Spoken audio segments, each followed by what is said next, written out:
I walked in here when we arrived, looking around, got to this car, no recognition, I knew nothing about. It says 200 limited edition Duntov Turbo. What do we have here? You have a very unique car, and for me to stump you on it, Lance, that surprised me, because I can tell you know your cars and your trucks. This was a car that Zora Duntov lent his name to back in the early 80s, and the intent was to build 200 of these cars. It is obviously a convertible, so they removed the top. It has a fender package, quarter and fenders of glass, so it's kind of got the IMSA look to it, wide tires and wheels, with a turbocharger and a small block engine. So this was a car that, and actually was the first time he had to go through a lot of trouble to get General Motors to allow him to do that.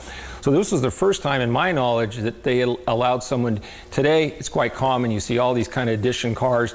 This was probably one of the very first, if not the first, and with Zora's name on it, it was special.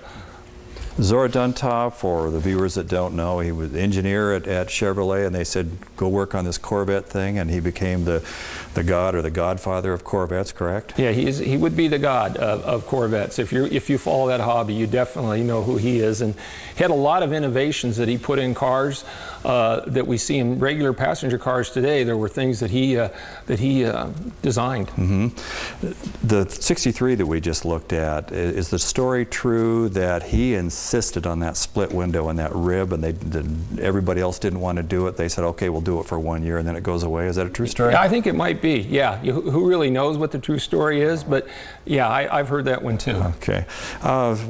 Something hanging down in your upholstery. What is that? Well, this car is quite interesting, and today people would look at it and go, wow, that's velour. Well, that's what actually Zora had done, and this was a part of the seats, and it has a velour interior in it.